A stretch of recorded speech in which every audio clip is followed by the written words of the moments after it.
Morning. It's been a little while on it. I just thought I'd do a quick video just show you how we were getting on. Just take a little break from YouTube. I will explain why later. But first up, I thought I'd show you one of the more dramatic changes we've had. Still armed with the mullet, but I had to trim it because it just got a little bit. My wife didn't fancy me, is the truth. One of my ambitions for the last few years has been to set up a proper cow herd. We've got several cows, but not masses, but we get up to like 25 and then sell them off, and then we tend to have like 8 or 9, 10 like permanent cattle all the time. But they're sort of made up of like Highlands, Jerseys, just mixture of stuff really. What I've been trying to do is build like an asset, like a proper cow herd that you can kind of be proud of, like a fairly even one as well. And ever since becoming a dad, I just wanted to have like an asset to leave my daughter. So we decided to bite the bullet and try and upgrade our cow herd. So I really like Sussex. I'm big into grass-fed, grass-finished cattle. Sussex tick all the boxes for me. I also really like red cows, as you can tell. So yeah, we went on a bit of a journey this year to try and like improve the cow herd that we've got. Absolutely shocking year to do it, because cows have jumped significantly in value since sort of February time. But we started last year, so last year I bought 5 pedigree Sussex cows. They cost 900 quid, and we put them in calf. One of them didn't get in calf, so we only had 4, which is that one, that one, that one, and that one. And then we put them in calf to a Sussex bull that I bought out of the Killers in the market.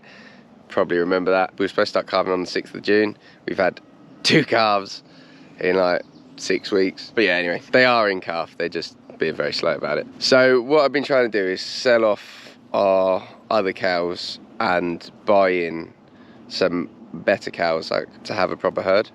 I hope that makes sense. So I met a nice lady on the internet, how every good story starts, and we went and bought this one. So they're 2-year-old heifers, pedigree Sussex, definitely nice cows. They cost me 900 quid last year to do that. This year they were 1,500. So they're £1,500 a piece. That's £3,000 that we won't see a return on for, well, we haven't even put the bull in yet. Then it's 9 months to have a calf, if they get in calf, if the calf survives, if the calf comes out alive. And then realistically, like these sort of heritage breeds, slower growing stuff, you don't tend to sell until they're about 2 years old. So got another 2 years of looking after a calf till it grows into a cow, get through 2 winters until hopefully it stays alive the whole time, long enough to be able to cash it in. So it's like a 3-year investment. So I don't know how smart a business move it is, but we've essentially locked up £3,000 there for 3 years. But we do have something to sell all the while they're alive. We got something to sell, and they're good, you know, I stand by them. So it doesn't feel like it's stupid, but it is like a cash flow issue for us. And then I've got Hereford Friesian, which is my therapy cow. She's a babe. Come see. Therapy session, see. Really like her, so she ain't going anywhere. And then we've got her calf from last year, which was a Highland cross Hereford bull. So she is a quarter Highland, quarter Friesian, and half a Hereford. That's what that looks like. But yeah, she's also in calf, so I don't know, it's just a nice little family situation going on there. So anyway, so that left us with 8. I was like, right, I've got 8 good cows. 8 is just a rubbish number, so let's get up to 10. Let's do it. So I've been trying to buy another couple of Sussex cows for a little while now. It's quite late in the year, they're expensive, it's just not very easy to do. And then I was in the market the other day, and there was a sale from some people that had some Anguses. I got chatting to the herdswoman there and bought 2. Been trying to keep all my cattle even to have one even herd. Trying to buy pedigree Sussex, and now I'm an Angus farmer. So I don't know what that says about me, but they were like the right cows for us. They come off an organic system, like grass-based system. She's been breeding them sensibly for the last like 18 years. They're not over big. I quite like them, although this one absolutely hates my dog, which is why she's over there with her tail between her legs. I don't know, I just really like them, and I just thought, you know what, a little bit of Angus in there probably ain't gonna hurt. Let me tell you what does hurt though, how much they cost. I'm telling everyone and myself that they cost 1,500 like the others, and we're gonna leave it there. That is where we're gonna leave it. That is the price of heifers now the heifers are crazy. Like the replacement cattle are just crazy, and I think it's like a global thing. I've heard in America it's the same. Like it is serious. So we have invested 6,000, not over 6,000, exactly £6,000 for a long time. So this locked up now. That's it. So we ain't drawing no money from these for a while. But I can't do any more. Like that's it. Like we just don't have the cash flow to be able to do anything else. But I now have a herd of 10 cows, which I'm really proud of and really like. So I don't think it's a big problem. Might have to skip dinner for a few weeks, but whatever. Also, we have started calving, so that little Herbert there is out of therapy cow. So we now have 3 generations from that cow, which is cool. She's fed. And then we've got this one. Hello. That was the first one to calve, and it was big and backwards, so I had to call on a neighbour for a bit of help there. And then it had really bad legs for a bit, and we had to strap it up, and I weren't sure it was going to be right. And I thought, oh my god, what have I done? Why am I being a cow farmer now? I just thought, oh my god, this is a great start on it. But so right now, it walks fine, loving life. It's nowhere near as good a calf as the other one, but it's a calf. We are some Angus, Sussex and Hereford purebreds.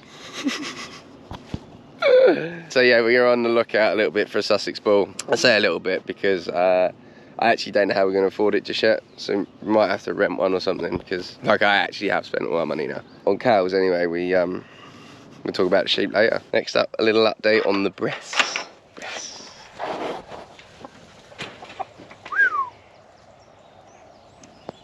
Pretty serious chooks now. Their time has come. They're like 4 months old. It's time. Haven't got around to it just yet though, because, you know, pretty crazy. Just to explain why I've had a little break off YouTube. I just can't do it all, I'll be honest with you. Like, I work 3 days a week now for this place, so I'm only actually well, I'm a farmer on this place too, but on my own business, I have 4 days a week now to do that. I'm really trying to take a day off a week to spend a bit of time with my child and family, because I'm dad now and husband. So I'm just trying to balance everything, and really, like before I had a kid, going home and editing a video for an hour and a half, 2 hours was no biggie, just go on and done it. But actually, like, Zoe needs a bit of help when I get in. I want to play with my child a bit, and because, you know, I enjoy it. It's a real hard one to balance, and truthfully, if I was earning 30 grand a year off YouTube, then I would find the time, but I'm not. I don't know, you have to just put a bit of perspective on everything that you're doing all of a sudden. And I just haven't had the time to do the editing, and, you know, I haven't got the money to justify it, so something had to give, and my child's only going to be this big for so long. So yeah, I'm still going to do a few videos because I actually quite enjoy doing them, but I'm going to do a lot less. Right, quick pit stop via the vets to get El Doggo some Bravecto, because we have a lot of ticks and everyone tells me that is the best product for a tick. Now, little pop at my vet. I really like my vet.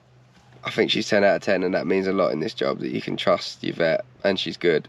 No problem at all with my vet, but my vet practice have just charged me £60 for that tablet. Now you tell me why they need to make 100% markup on a tablet for a dog. It honestly, like, they've just charged me 30 quid more than that should be, and all it's done is wound me up.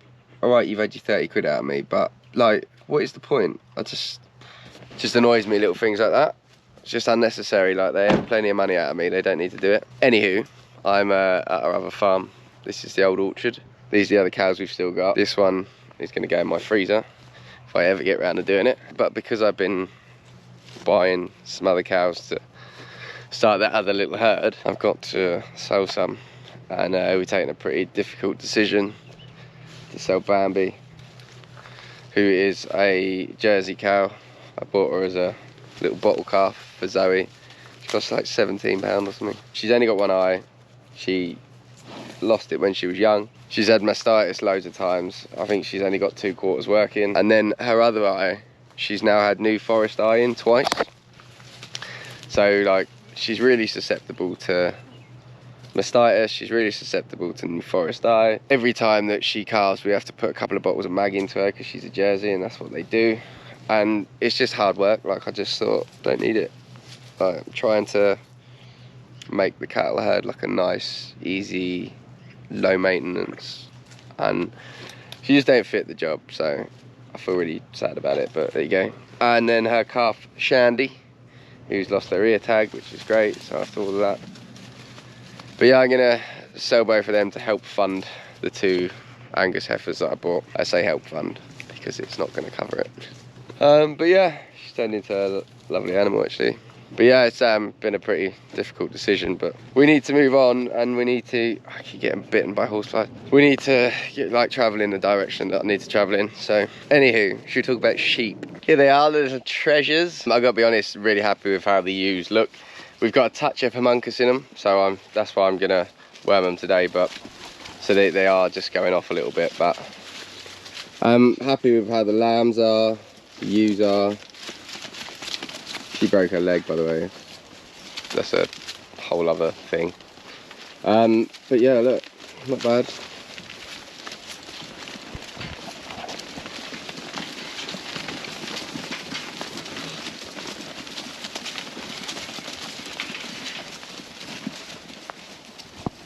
That's out of the shedding ewes. Text all over a shedder. Tell me what's wrong with that then. Nothing. That's what's wrong with that. Here's what's happening with the sheep. I keep going on about it, but I work 3 days a week. I'm only really part-time on my sheep now, and I've been trying to find out what that looks like. Basically, how many sheep can I have with the land that I have available to be able to farm? So I gave up a lot of the smaller bits of land because they take a lot of time going around checking, trailing sheep around. You got to worm them like this, you have to get this lot in, then go somewhere, get the next lot in, go everywhere. So I gave up all the little bits, but that wasn't enough. So in May, it was looking really dry. We had March and April were just the driest I've ever seen. So in May, I decided to sell some ewes and lambs. So we are down now to about 170 ewes with their lambs. And then we have about 80 ewe tegs to bring into the flock next year. We'll probably have to cull about 50 of these, 45 maybe. So we're going to be netting 40, so we'll be back up to 210, which I don't think is very exciting, but we have a better plan now for the future. So we sort of know where we're at with the estate a little bit and what land we're going to have there. Some of that's going in this autumn, so we're just going to have a much better idea. So my plan now is like a 2-year plan to try and build my numbers over the next 2 years, back up. But I mean, honestly, we've gone from like trying to have as many sheep as I can, bang, bang, bang, as much as I can get on, to actually, like, what's a lot for like a part-time shepherd? I don't know. I don't know what that balance is. The thing is as well, having 400 ewes that are on the estate you live on is very different to having 400 ewes that are spread across the county. Very, very different. So we'll just wait and see. We'll wait and see how this year pans out. But I've got a sort of 2-year plan in my head for getting my numbers back up. Don't know whether it's going to include these shedding guys or not, because I've inquired for some ewe lambs this year and they're like 125 to 145. I just don't know if I can do that. Again, it's, you know, we won't have a return from them for a couple of years, so I've got to, like, you know, be able to weather all this. And it's not just tying up the money that I've got in the bank, or lack thereof, but it's the land. Like, I rent all our land, I don't own anything, so there's a cost to having all this stuff that's not producing for us. So they will cost us for the next 2 years before we get a return, and it's just whether we can sort of weather that storm. So I don't know, it's just something we're like trying to work out at the moment. Problem is, like, sheep aren't cheap. they're as bad as cows. Like, all of a sudden everything's worth money, and it's not very easy to sort of what you need to do is know what you're doing with them, because if you buy some, then you're into them. Like, there's no sort of just getting in and out here and there casually. Like, if you do, it's like commitment, you know. Anywho, that's the sheep, but not unhappy with how they look at all. I think the lambs look great, and also the price has been really strong. So we've drawn the first sort of like 18%. Like, so the best 18% lambs have already gone. Yeah, I don't think it's too bad. We've been in this weird drought as well, which hasn't been very nice. So, like, fodder is short. Stay in quickly.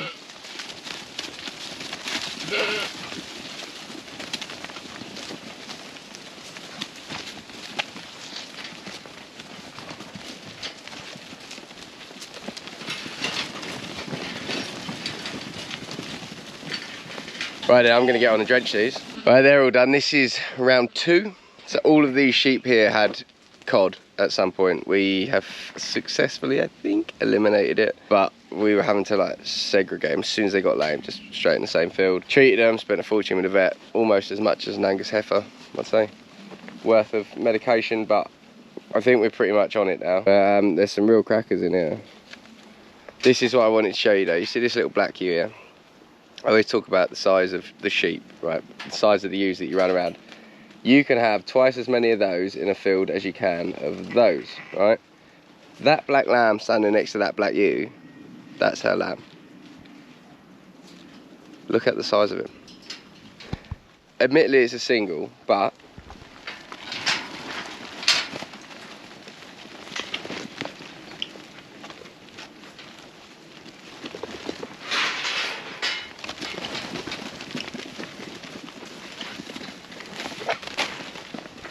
she don't weigh nothing.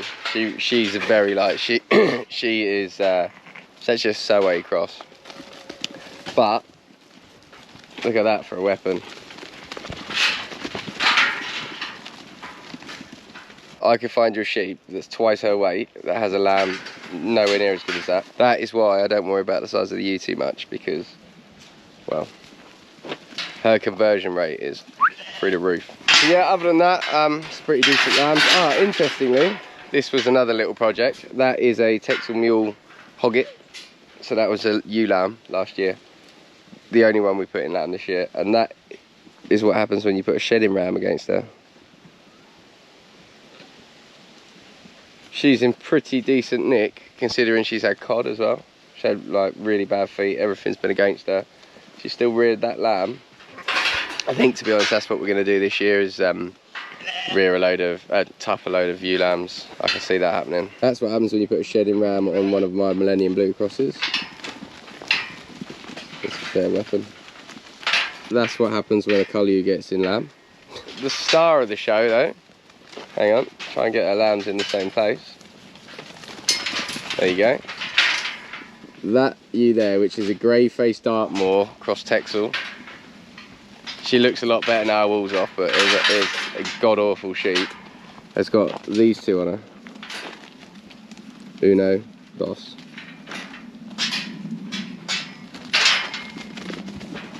That's some outfit, isn't it? So she's earned her keep this year as well. So there you are. I'm just going to quickly worm these now, and then we'll turn them back out. I just thought I'd end the video here.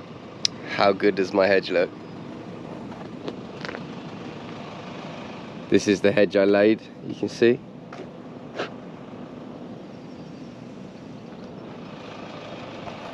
How good is that? Thank you very much for being here. If you did like the video, give us a little thumbs up, will ya? See you on the next one.